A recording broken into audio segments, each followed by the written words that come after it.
So welcome everybody. We're going to talk today about sharing the mental load. This is going to be more of a how-to for parents. We're going to really focus in on how you sort of talk about it, how you work as a team and what that looks like. Before we get into it, I thought maybe we could do an intro and go around the room. Lauren, do you want to kick off and introduce yourself? What's your name and title? Where do you work? What is your mission? And what does family life look like for you? Yes. So I am Lauren Gray Weir. I am a licensed professional counselor in the state of Missouri. And I am here representing Lasting, which is an app brand that's a wing of Talkspace. I'm the senior manager of clinical content. And our goal or mission really is to make self-serve therapy options for all people. And sort of with that to really help people improve their relationships, to better love themselves and others around them. So this is a great topic for someone who's in my category. And as far as my family makeup, Lauren and I were just chatting. I have 4 children, so I am parenting across a pretty wide spectrum. My oldest is 17 and planning for college. And then I have a 15-year-old son, an 8-year-old daughter, and a 3, almost 4-year-old daughter. So yes, we have 3 schools and preschool, elementary, and a high school. So yeah, we're doing all the things. Like you're ticking every single I'm already waiting for the day that it's one school drop off because it takes so long. Long in the morning. I know. Siran, do you want to go next? Introduce yourself. What's your name? What's your title? Where do you work? What's your mission? What's family life look like for you? Yeah. So hi, Siran. I'm the co-founder and CEO of Mirza. So that is where I work. Our mission at Mirza is to give caregivers and give families real choice. So we think often of so much of the choice on whether we want to be financial providers or care providers for our families because care is so expensive. And that's not a real choice for most Americans. So that's what we want to change. What we do is we have a new platform that integrates family financial planning and funding for childcare. So we're building financial products that recognize caregiving as something that is very crucial that we all do and we should value and recognize. And then what my family looks like. So I am currently on that fun fertility journey. So I guess it's a fun house of a very anxiety-ridden person and a partner who's there along for the ride. But as we can touch on later, so much of the discussions around mental load starts right now for lots of reasons for further implications into the future. Well, our heart goes out to you, and I'm just sending you all the feels through your fertility journey. That is really, really tough stuff. And thank you for sharing. I know that a lot of people don't talk about it. It's something we need to talk about more. I know my best friend went through it, and so did my sister. So, it's something that a lot of people experience. And my name is Lauren. I'm the head of community at Maple. We're an app that helps you manage your household and better communicate on household needs. If you haven't checked us out, we've just launched today across web. So we're really excited about that. We're free and we're really, our mission is to improve the quality of life for families. So we're very mission driven. Thank you. Thank you, Pam. Yeah, it's very exciting. Big day. And I've also had really funky internet. So I apologize if my internet breaks at any point in time. So let's jump in. I just want to intro sort of this discussion. Parenting, like so many other parts of life, really fall into that 80-20 rule, where one person really takes on the majority of work and the rest of everyone benefits. Typically, one partner takes on a disproportionate amount of work in the home. And even if they work outside the home, they're doing more inside the home. In the US, women spend about 4 hours a day on unpaid household work, compared to about 2.5 hours for men, according to the data for the Organization for Economic Cooperation and Development. That's not to say that every single household is like that, but it is a lot of them. So today we're going to talk about carrying the mental load, how you can better share it with the people in your household. And we have a panel of experts here sort of to help us. So very excited to jump in. Can we start at the very beginning and clearly outline what the mental load is? In order for us to work together as a team, I think we need to start being on the same page. Siran, can you please kick us off and explain what the mental load is? Yeah. So I'd like to start by laying out what a day looks like. And honestly, maybe this actually should be a thing that Lauren share on what your day looked like today. So for so many often moms, day starts probably, let's say, around 5.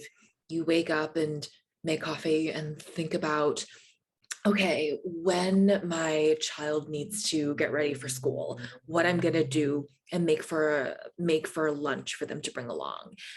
School pickup and drop off is actual physical, and then going, if you're working, going to work and thinking during the day of, I need to pick up the dry cleaning, or we have soccer practice tomorrow. So when I get home, I gotta make sure I put a load of laundry in. So the soccer uniform is clean. And then what are we gonna have for dinner? Well, for soccer tomorrow, I want to make sure my child has a good healthy meal getting in before the very big game. So again, what do we have that in the fridge? What do I need to go pick up on the way home? Then the making dinner and the bed homework and the bedtime routines. And so all of the stuff that's going on in your head that you are thinking through, that is so much of the family logistics that live up here. That's the mental load. It's the stuff that we have to plan and think about to make sure that it actually happens. So when we talk about unpaid labor at home or the share of the household work, a lot of that household work is the physical work that you're doing. But then someone has to actually think about whether or not we even have laundry detergent. That's right. It's funny that you mentioned soccer because some of the schools here have what's called ski week, where they take a week to let families go and experience the snow. I know that's not something everyone does, but my 3-year-old is in daycare, so he's not in ski week, so he's in school. But my 5.5-year-old does have ski week, so we have the week off. And so we put him into soccer camp. And so last night we got home after dinner and I washed all his little socks, including his soccer socks. And this morning at 6:15, when I woke up, I immediately came downstairs and I threw everything in the washer into the dryer. And it sounds really weird, but it's something that was like in my head all night long while I was sleeping. I can't forget when I wake up into the morning and I like set myself a reminder. My husband, he made lunches, I got them dressed, I dropped off, he picks up. I know we're a very progressive household, we both work, so we try to divide as close to 50-50 as we can. And again, 50-50 looks different for every household. What that looks like for you is, completely based on your needs. But yeah, it's a lot. There's a lot of moving parts and pieces. Lauren, I don't know what sort of the divide of mental load looks like at your household, but I can imagine with 4 kids, it's a lot. Yeah, for sure. I was resonating with a lot of the things that you both were saying. And, another thing I was thinking about too with mental load is just the emotional component of that too. So I think there is kind of this list making that we're constantly doing in our heads, but then there's an emotional component as well. So I'm thinking, when I'm dropping my 8-year-old off at school, I'm thinking about her relationships. I know they're changing seats today. Is she going to be next to her closest friends? Will that be hard for her? My 3-year-old is adopted. And so when she first went to school, there was an emotional component of that. Like, how will she do? It's the first time she's really been away from us. And so I think those are, my husband and I both work as well. And I was thinking as Siran was talking, he made lunch today. He got the girls dressed. Like there was many things that he does physically, but I would say like typically I'm probably thinking about a lot of those emotional things more and probably carry a burden of that. And so it's something we have to think through in terms of our communication about that so that I don't feel overwhelmed by those just sort of like good mothering things that I obsess about. Can you talk a little bit, Lauren, or just expand on how the mental load really impacts us as individuals and how that then has repercussions on our relationships and also in our family? Yeah. So, I mean, you're talking to a mental health practitioner. So I think I always really think about it from that perspective in terms of kind of what's happening for us emotionally and just in our brains. And one thing that we know when people are feeling overloaded is that there's kind of a risk of burnout, which is an actual mental health diagnosis. We know that when people are experiencing elevated levels of stress, we have increased stress hormones in our bodies that can impact our physical health as well as our mental health. So there are physical risk factors as well. And also just higher rates of anxiety and depression when we are feeling overloaded and stressed.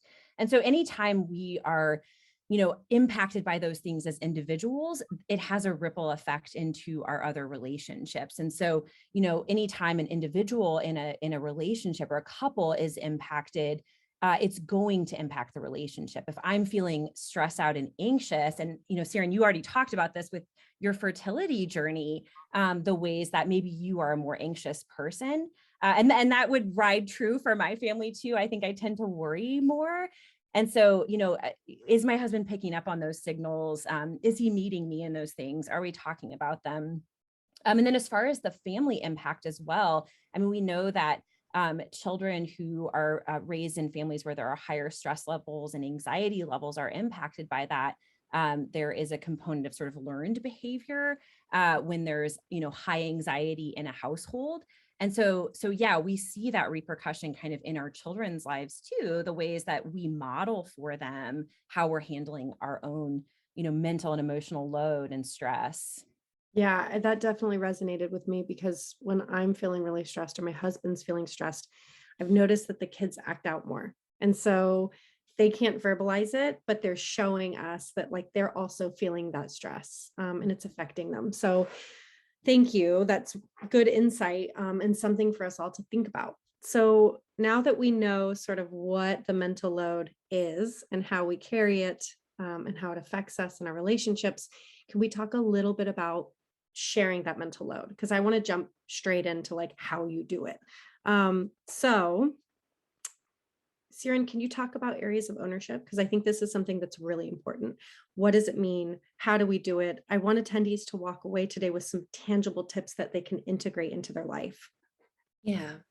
So something that I really love that Eve Rodsky has said is to think about our homes as our most important organization. So when we think about areas of ownership in the typical organization at work, we think about, especially for knowledge workers, what do you specifically own that takes up the cognitive and also physical processes? And so that same concept really applies here. And what I would encourage just for for the very specific things that you can do to be able to build out areas of ownership is to define what are those areas in the home. So whether those areas start with food and food for our family and school and education, the specific nitty gritty of laundry and kitchen supplies and all of that, really laying out the way in the categories that work best for the home as a partnership. And then together, really figuring out what is that entire universe of mental and physical labor that's included in keeping those areas running. And from there, really figuring out who takes on an entire ownership for this area. So if my area of ownership is laundry, then I am the person who's in charge of thinking through the schedule for when I'm going to do my loads of laundry, making sure that I do have laundry detergent. It doesn't mean if my partner is in charge of grocery shopping that I can't add it to the shared grocery list, but it does mean that I am keeping track of that. And it also means that I'm thinking about our shared household calendar and thinking through when I do want to strategically do that load of soccer clothes so that is clean.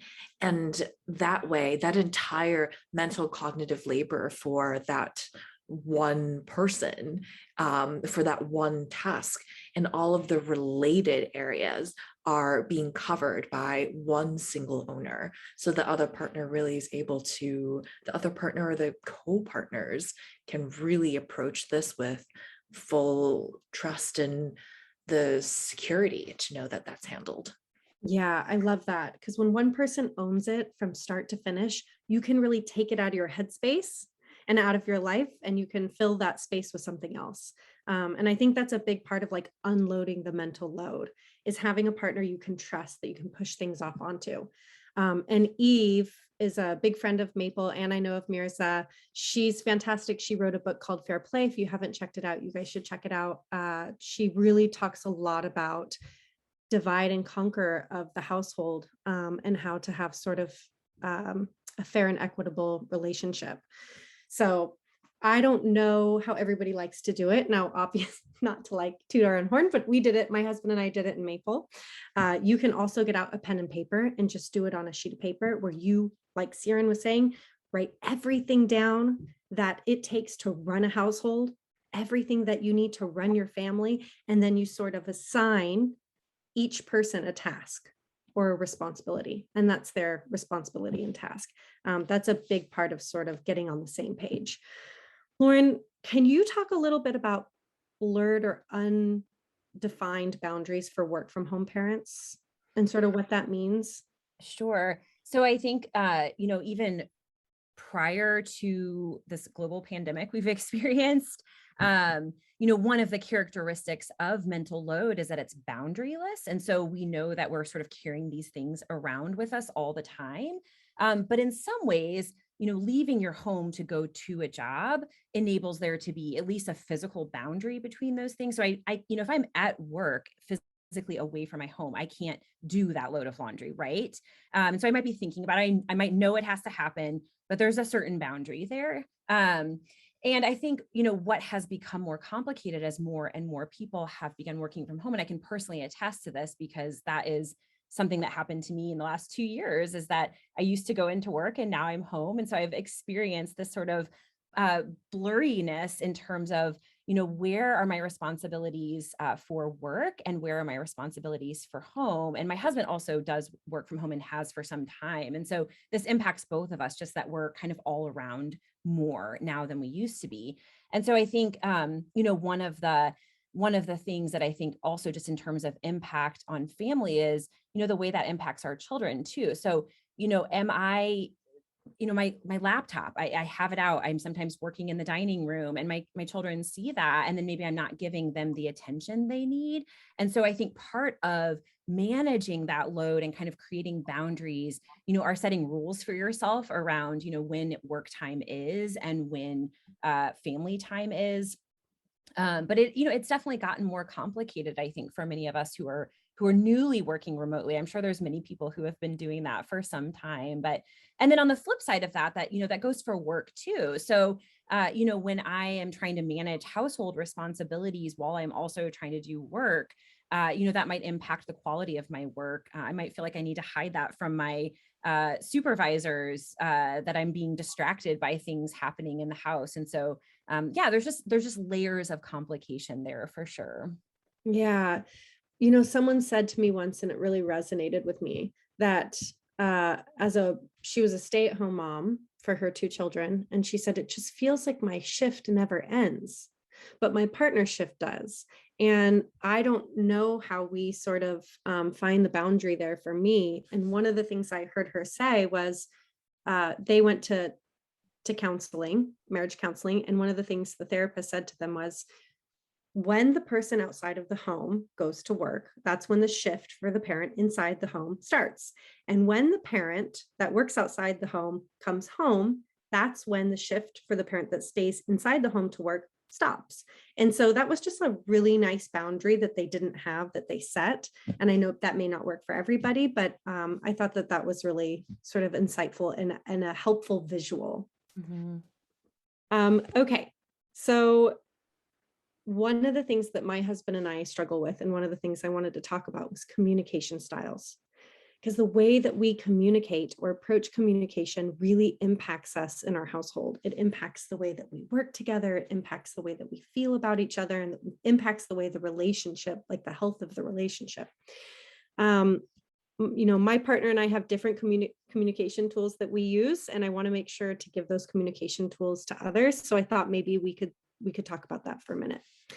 Lauren, can you give us a healthy template for communication? And can you talk to the importance of listening, empathy, coming up with solutions together, and then really verbalizing appreciation and touching a little bit on why that's important? Sure. So one of the things that I think often happens in a relationship is that we expect our partner to mind read. And so I am a huge proponent of kind of making the covert overt. And I think, that's one of kind of the foundational principles of good communication, and sort of even thinking about it in this context of mental load. One of the things we know about mental load is that it's invisible, right? We're not necessarily having these conversations or thinking about it, and that's part of what makes that load feel so intense, particularly when it's uneven, or there hasn't been a decision in terms of where those areas of ownership are. So kind of the first principle of this, I think, is just, not trying to mind read, not assuming we know what our partner is thinking, feelings, but asking questions, being curious about our partner's inner world, and also communicating things directly and kindly to our partner. So if I'm feeling annoyed with my spouse about the fact that I feel I'm carrying a bigger burden, and I'm just carrying that around with me, I start to resent him, and I start to have, if it gets really bad, I start to feel a level of contempt, and this is like deathly to a relationship. And so, we do much better when we have open and kind communication, where I can say things directly. Some of the other kind of principles of good communication are also just taking ownership of the things that you're experiencing and feeling. So rather than making accusations, if I'm feeling, that I'm taking on more of just kind of the general like clutter that's happening in our house, it generally goes better if I just say that I feel like I'm doing a lot of this. Can you share your perspective? I think empathy obviously is a really, really important part of communication that goes alongside of listening as well. I think our ability to be good listeners with our spouse, to hear, or partner, to hear what they're saying to us, to hear what they feel like their contributions to that mental load are, or just kind of how they fit into the family structure. Other things that I think are really important to pay attention to are things that kind of maybe are below the verbal. So how are we responding to the emotional calls or bids from our partner? So there's many, many things we're doing on a regular basis to try to connect. If I'm feeling stressed, I may just lean in for a hug. Is my partner going to be responsive to that and put his arms around me, or is he going to be cold because he's annoyed with me about something? And there's a lot of really great research out there that indicates that the higher percentage of times that partners are able to respond to those emotional calls, the healthier the relationship is. So in healthy relationships, those emotional calls are responded to well, like 80-90% of the time, versus relationships that we know struggle more when those emotional calls are responded to maybe 30% or less of the time.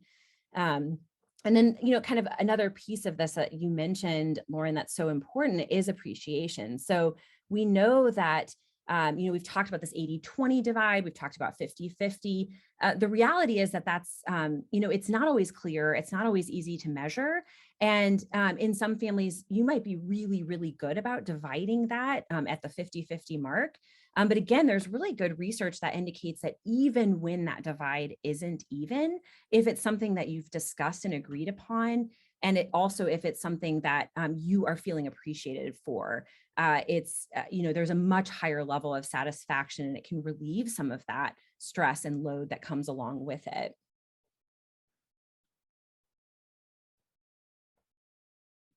Sorry, I couldn't get myself off mute there. I love what you said, especially about uh, the emotional cues, because that's something that my partner and I don't do as often, especially if we're feeling angry with one another or there has been resentment that's built in the past. So we don't seek each other out for like physical affection, and is something that we're working on. But I totally agree with you. When we sat down and we finally made that list and we started saying, okay, highlighting it, this is yours, this is mine, and literally in two different colors. Um, there was like this, it was like this aha moment where we felt finally connected like a team, like we were working together, not against each other. And it wasn't I did or you did. It was like, oh, hey, thanks for doing that. I know that was my job. And I saw that you took that on for me. I super appreciate it.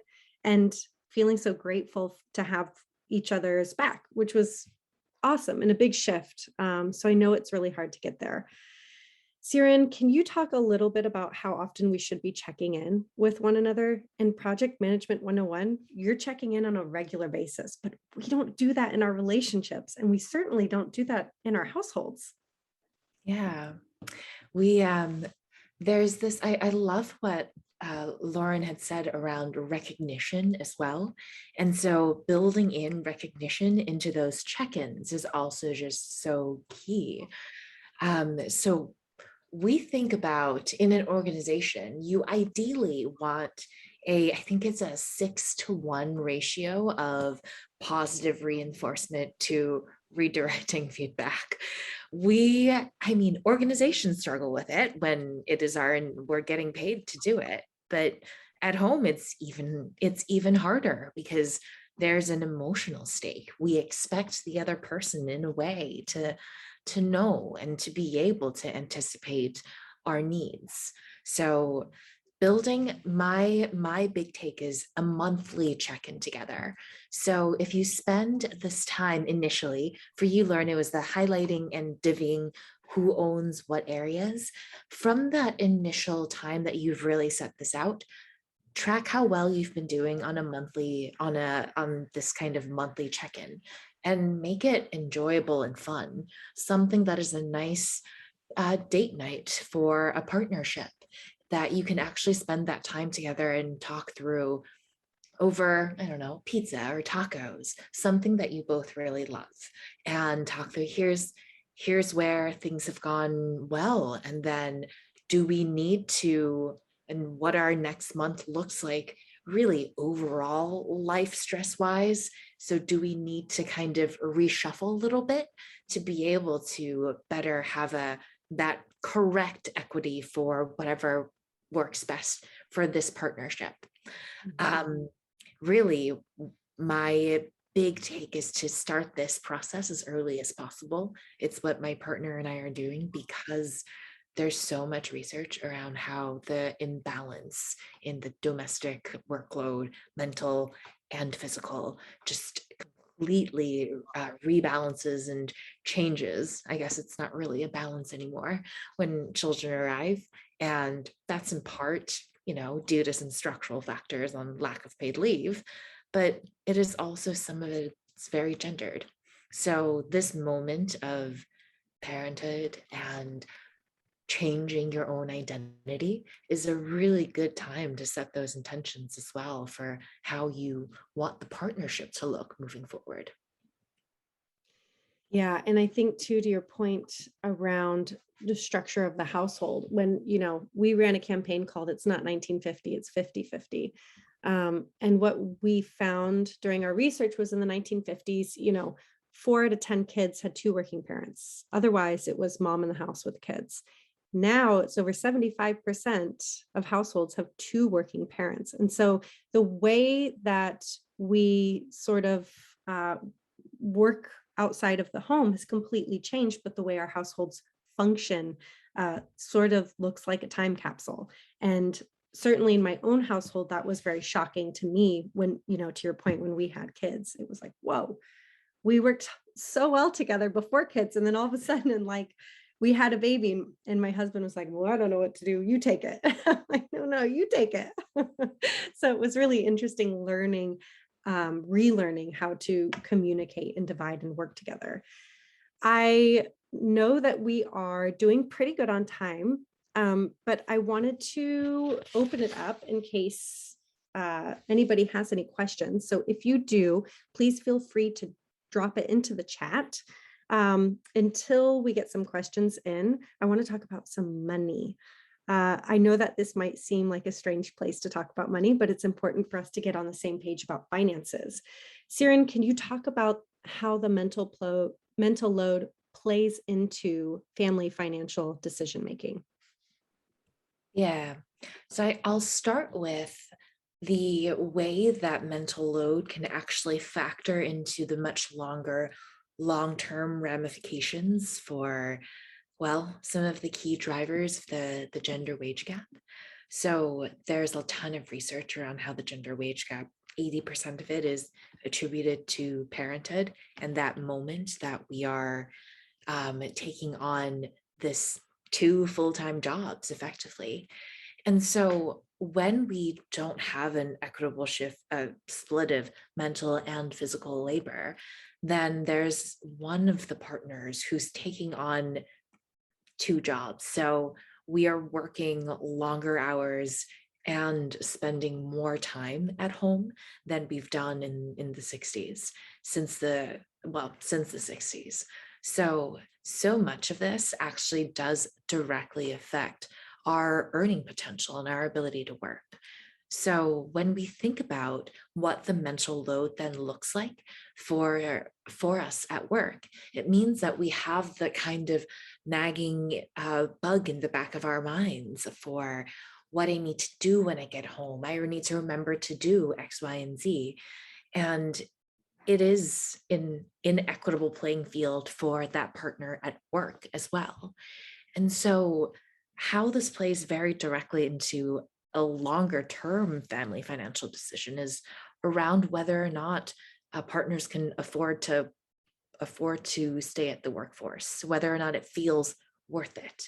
So when we go back to how expensive childcare is, and then how hard it is that the modern workplace makes it for us to accommodate caregiving, that often leads to that being the final straw of I can't do this anymore and it's not worth it. I would rather be spending this time that is so critical for my kids' growth to directly take care of them. And so that decision is something that we really also need to think through for what goals we have for our families in the long term. And so many of those are financial. Do you want to provide college savings for your child? That factors into whether or not we want both partners in a partnership to be working. And then similarly, then in the very real family financial decisions, who controls the purse strings and how we're actually spending money, all of that shouldn't just live in one person's head. So the more we can really define out those areas of ownership and what it is that actually keeps our household running, then we're better able to also, in the very short term, stick to a better budget or create a family budget that allows us to be able to, contribute to that 529 plan. Siran, while you're talking, I was just thinking there have been over the pandemic 5 million moms who have left, well, women, not all moms, but a lot of them were moms who left the workforce to take care of their family at home. And I was one of those moms. I left and I stayed home with the kids for 10 months. And it was one of the hardest things I ever did. Being at home with the kids is really hard. It's a lot of work, mentally and physically and emotionally. It's just so emotional to be a stay-at-home parent. And I found, and I did not think about this once when I decided to walk away from my career, was how hard it would be to get back into the workforce after taking time off. Now, luckily, I took under a year. So that was sort of a blip and people understood and I was able to get back in. But in talking to some of my other mom friends who had taken years off, they were finding it impossible to get back into the workforce. And that was hard to hear because they did not realize how difficult it would be, and how they had to put their own sort of career and ambitions on hold for much longer than they thought. So that's also something to sort of think through and talk about with your partner. Lauren, can you talk a little bit about, or if you have any advice for couples who need to talk about finances, because it can be a really tricky subject, and we want to set ourselves up for a successful conversation. So do you have any advice on how to approach it? Yeah, I mean, I think many of the same principles just of good communication apply here as well, but specifically in terms of finances. I mean, I love some of the things that Siran has said. I mean, just even thinking about regular check-ins. So I think, again, this is one way to bring those things that maybe are uncomfortable to talk about or that we just avoid or don't think we need to talk about. And so, and I also really loved her kind of turning it into a date night when she was talking about areas of ownership. One thing I would always say is when we're talking about difficult topics or topics that maybe have created tension in the past, even thinking about your environment while you're doing that. So yes, is this something that we need to really set aside space where, if you have kids, the kids are in bed, we can put on some nice music, light some candles. I mean, you can create a nice environment to sort of calm your central nervous system when talking about hard things. And, one thing too, I think is that, you want to play to your strengths when we're talking about things like specific areas, such as finances. And so, there may be a partner in the relationship who is better at certain aspects of financial management, right? But just because one person is better at that doesn't mean that sort of abdicates the other person from having any say in it or responsibility in it. And so I think that shared ownership of family finances, even if that's just a conversation. So at the end of the day, maybe, one partner is really good at managing kind of retirement thinking and sort of that long-term vision. But have you set that vision together? Even if, I can personally attest to that. I am not great at stocks. My husband is much better at that, but do I want him managing that and planning our family's future without my having a voice in that? No, I think it's really important to kind of have that set vision together. And I think looking at it from that kind of positive angle can be helpful in terms of, what is the future that we want together? What do we need to do in the present? What are our day-to-day kind of budgetary decisions that we're making that enable us to have this long-term vision together? So those are just things that I would definitely encourage sort of thinking through. And also just, I think anytime that there is, something where it requires, planning, there's conception. So you have to like come up with the plan together, decide who's going to execute that plan, and then, execute the plan. So they're, kind of making sure that there's follow through on those things and that you're checking in along the way too. I love that. That's all really good advice. In our own family, we do monthly, they're not budget meetings, they're like a date with our money meetings. So we sit down, we have some wine, and we look at over the last month, like, where are we really spending our money? Where is it going? Is there anywhere we can pull back? Is there anything that we need this month that maybe we can allocate for better next month, et cetera, et cetera. So that's helpful for us, in our own family. We have a couple of comments down here. Michael asked a really good question, and I'm hoping that we can help him. He said, can you talk about the mental and physical labor needed for combining two divorced families who are coming together? Kids from different parents, challenges and different parenting styles, and how to accommodate a working solution.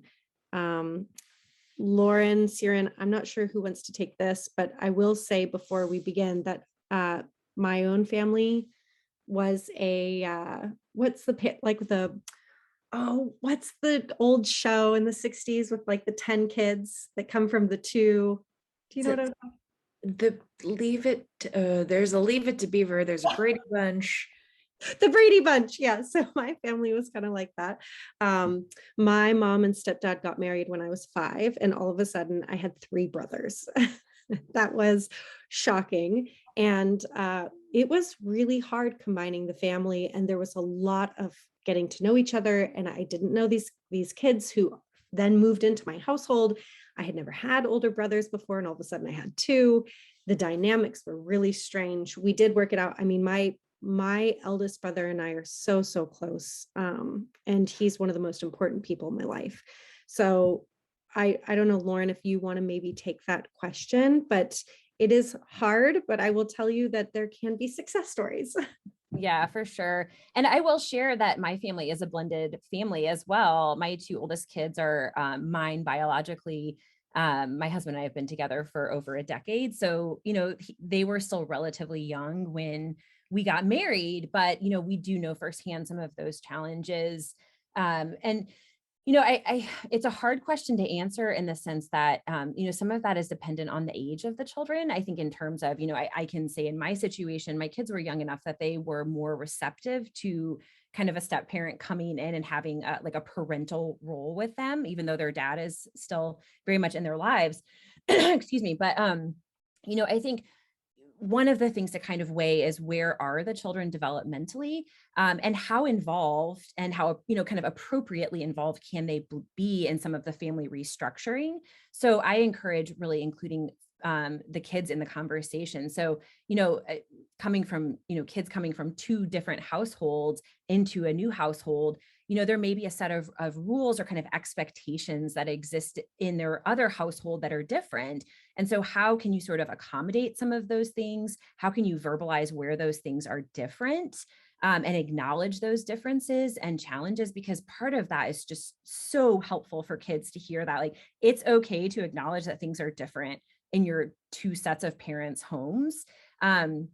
And also just start engaging them in the process of sort of setting, rules and expectations. And then also just in terms of kind of how this fits in with, that mental and physical labor. Again, I think having those conversations, I think the earlier in the process you can have those conversations, the better, and reevaluate over time. So I think that's constantly true, that need to sort of recheck in. How is this going? Um, you know, who needs to be the parent who is kind of enforcing these things? Do both parents have enforcing power? Do the kids respect that? And some of those things are just things that develop over time. If you have a 15-year-old and you're a step parent coming into that situation, you have to establish relationship with that child first, before, you can step in as a parent with a parent role. You kind of have to earn that in many respects. I love And then, well, I do want to say one other thing. One other thing is that, more than anything, in a household that has children in it, first and foremost, the partnership between the couple is essential. And so, you're kind of asking also, Michael, about different parenting styles. And so, I would really encourage conversation between you and your partner about that. How are we going to kind of mitigate some of these differences? How can we, are there places we can align, so that our children, coming from these two different environments, are seeing us as a team and not seeing us as being combative in these areas. Mm. Thank you, Lauren, and for jumping in on a question that we hadn't talked about previous to this webinar. That was really nice. Siran, I could hear that you wanted to put some color around that.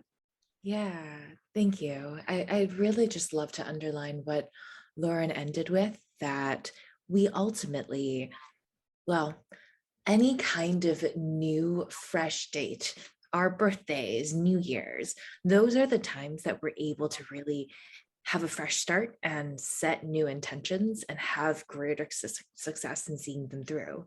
So also use that as a joyful moment of families coming together for you and your partner to be able to sit down and think through how do we want this household to look in terms of our parenting styles moving forward, and how can we make that commitment together.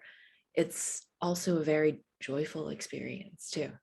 Yeah, I like putting a positive sort of light on it.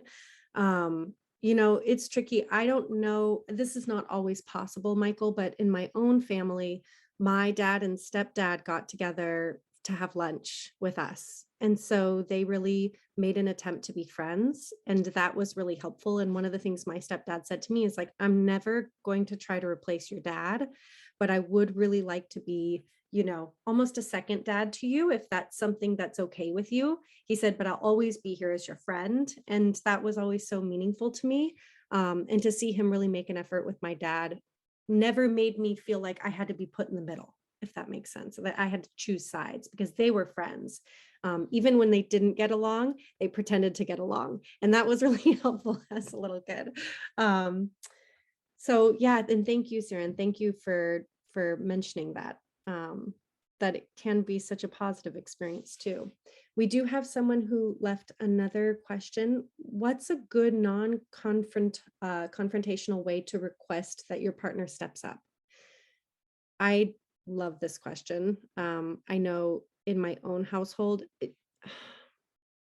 there are so many feelings when you sit down and talk about the way that the household is running, especially if you're coming from a place of like, hey, there needs to be change. And for me, in my household, it was all about uh, sitting down and focusing on how I was feeling totally overwhelmed. And there was just too much on my plate. And I sat down with my husband and I said, something has to give because I feel like I'm breaking and I can't keep going on like this. Can you help me come up with a solution? Can we do this together? And when I invited him to be part of the solution to help me not feel so overwhelmed, and we started to list out all the things that were on my plate, I think without having to say it, he saw that he needed to take a bigger role. And then we really sort of divided from there. Lauren, Siren, I don't know if you have input here or what your thoughts are. Well, thank you for sharing. I love that you talked about this as an invitation because it is. And the couching it, the conversation starting, being couched in here's how I'm feeling, and this is what I've been experiencing. So it's the same kind of, if we go back to your home as the most important organization, within an organization, we have feedback by couching it in impact on other people and our own experiences. And so that's where I would say to start as well.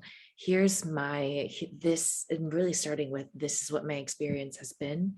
And I'm inviting you, and I would love for you to help me really co design a solution together. Um, there honestly is also when a partner feels overwhelmed, that's the relationship feels different. The relationship feels like it's changed. And that's something you can really lean into as well. That I want to have the time and space to be that full person who, well, you love and I love. And I would like us to be able to build a stronger, healthier relationship around that. Yeah, I totally agree. And it's so easy, right, to point fingers and to get into that when you're feeling frustrated and overwhelmed. And Lauren, to Lauren's point earlier, like you do become resentful. And that's a really hard feeling to sort of manage. And so I think the super important thing is to keep it as positive as possible, not to point fingers, and to really just focus on here's the problem. And I would love to come up with a solution, the two of us, that works for both of us. Um, and something, Lauren, I want to give you the floor. And something that really helped us was when my husband came in and said, I can't take on anymore. I'm already so overwhelmed at work. We started to get really creative with out of the box solutions. So I would say, okay, well, can we ask a neighbor or a friend to come and walk the dog twice a week? Like, would we feel comfortable? Do we have room in our finances to bring someone in and to help around the house? Like, where can we get creative? We went to our family, and both grandmas uh, were so lovely, and they wanted to pitch in meal once a week. So my mom, who lives in Washington, sends us a pizza on Fridays, and my mother-in-law brings dinner on Sundays. And that's been a huge help for us. So it's just really about, if we financially don't have the means to bring someone in, like, can we get really creative? Can we ask more from our friends and the community that we're building? Lauren, go ahead. I'm sorry. Yeah, I mean, I wholeheartedly affirm everything both of you are saying, and I love the sort of invitation as well into a solution. And I think that kind of really hits on kind of some of the things I was saying earlier about just healthy communication. If you can approach a difficult conversation with kindness and invitation rather than accusation, that the outcome is, there's such a higher chance that the outcome of that will be more positive. And I think it also does just kind of bring more into the middle, the fact that the things we're talking about aren't just automatically the territory of one person. And so it's sort of saying, this is a shared problem that I've taken on more than I can handle. And so, how I'm inviting you into this. Where are your strengths? Like, how can we come up with a solution together? And I think also just remembering that, just because we don't talk about it doesn't mean it goes away. It does pop up in other areas. And so, I know I tend to become like a little passive aggressive if I am, feeling like I'm taking on more things. And so out of that, kind of sense of like, I'm doing so much more, I do it, but I do it with a really crappy attitude. So everyone knows I'm really annoyed about it. So, and I've also, one thing that I think many people want to avoid is kind of that like nagging also. And so I think, that's one thing I've had to express to my partner is, hey, you say you just want me to ask you to do the things and you'll do them, but I don't want to have to ask you every time. So it's better if we have that foundational conversation before it gets to the point where I feel like I have to nag you about it, because then I feel like I have another child and neither of us wants that. Yeah, totally. And, I'm totally guilty of that passive aggressive, like, fine, I'll do it. And I just get really loud about the things that I'm doing. I'm like shaking out the trash bag, like really, really loud. Do Like, you see what I'm doing? Yeah. exactly, totally. Yes. And I mean, one of the trash made me think, one other thing is that sometimes, I think sometimes our partners just don't know. At one point I just said to my husband, I need you to take out the trash. Will you do that for me? And he was like, yeah, absolutely. I was like, I just don't want to take out the trash. Are you cool with that? Like, can we agree that that's something that and he's like, oh yeah, I'm fine taking out the trash. So I think, again, that's just where that open communication is so helpful, because it avoids so many of the pitfalls, just to say like, this is one small thing you could do for me that I would make me feel so loved. Yeah. I think another thing too that we don't talk a lot about, and don't take this the wrong way. I do not want you to live in, filth. But when you have small children, the house is just a mess. It just is. And it's okay. It's really okay. It's not forever. There's going to be a time when you're going to miss seeing those little fingerprints on the glass, and you're going to miss picking up little toys and folding, little socks. But for now, while the kids are small, like, it's okay to sort of lower the bars of expectation. Again, you don't want to live in a dirty house, but it's okay if it's messy. And, I have some sensory processing disorder stuff. And so when the house becomes really cluttered, it sets my anxiety up, and I go off. And so a lot of that has been also me figuring out how to deal with my own anxiety. And when I'm triggered, communicating that with my partner, wow, I'm feeling really triggered right now because there's such a mess. And he'll be like, okay, do you want to go for a walk outside for 10 minutes? And then when we come back, like, we'll spend 10 minutes tackling the house. I'm like, yes. And that works for me. So it's just trying to figure out also like what sets you off and how do you calm yourself down, and sort of reprioritize. I don't know. I hope that answers your question. Siran, did you want to say anything else? I love the element of just how you've really communicated it. So the fact that it's okay if the house is a little messy and it's not meeting current standards. If you can really agree on, well, if my partner takes out the trash, do we take this out? It's every night, and that's the agreed upon thing. Or when it's full at this level, this is when it goes out. And then just have that standard of when it is okay. And then know that from here, great, that's really what we're operating with from then on out. And that is so clearly communicated and discussed between the two. And there isn't any drop in, well, we used to live in a house that looked like this, but it is very much we decided this as a partnership because it's simply not sustainable. Yeah. And, things change when you have small children. They're, for some reason, little humans need a lot of stuff. And so all of a sudden, your beautiful house and the way that you loved it's just not going to be that way for a while. But this too shall pass. And someday your kids are not going to be at home with you, and you're going to wish that, that they were. So just being able to sort of go, it just is this way for now, and it's not forever. And we missed it, but Pam left a comment earlier, and I just wanted to touch on it because I thought it was really interesting. She said, I'm a 61-year-old grandmother and a life insurance agent, and in the 1980s, I was selling $100,000 life insurance policies to stay-at-home moms. And in business, this is called Key Employee Life Insurance Policy, paid for by the business. And I just thought that that was really interesting because, you know, when I was staying at home with the kids, my life insurance policy got dropped because I did have one at my job. And my husband and I were talking, he's like, man, if the worst happened and you left us and you died, he was like, the whole house would fall apart. The way the house operates, who would spend time with who would care for our children? And so that's just I think that's a really important point, that stay-at-home parents, you look into life insurance policies for them as well, because they are big operators of how your household and lives function. I don't know if we have any more questions, but I wanted to, because we only have a few minutes left, open it up and let Lauren and Siran just give us some parting advice and parting words. Lauren, is there anything else you want to share with attendees today? Sure. I mean, first of all, thank you for having me. This was such a pleasure. And I just enjoyed our conversation so much. But, one thing I think, just kind of, again, thinking from, how can we approach this from a positive angle and a strengths-based angle? One thing I really encourage couples to do is, set a family vision and goals. And that's something that needs to kind of be renegotiated as well. But I think, again, it kind of emphasizes, we're in this together.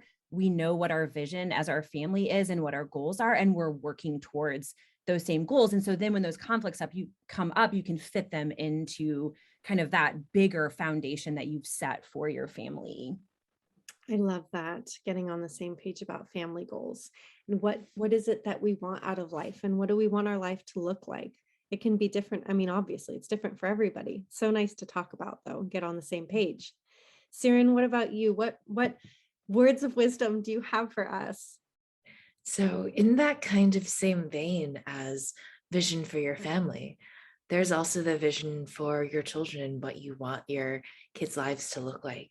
So, there's actually a lot of research that can tell us that sons of working moms, for example, who see that kind of role modeling of gender equity and better gender equity will wind up doing more at home. And daughters who see a more equitable share of the work at home will also wind up earning more in their professional lives. So it really ends up translating when you go back to your kids really feel it, it really is very deep in what they see as the potential and what they want in their own relationships and their own lives in the future.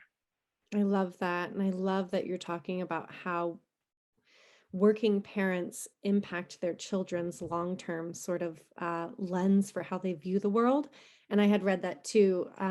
Also, working mothers who have daughters, their daughters tend to be stronger willed and advocate for themselves more because they have a mother who, was doing that for herself. So I think that's also really interesting. Thank you. Thank you, Lauren. And thank you, Siran, for joining us today. Lasting and Mirza, if you haven't checked them out, please do that. Really appreciate your time and insights. It was such a good discussion. I learned a lot. To our attendees, thank you so much for coming today.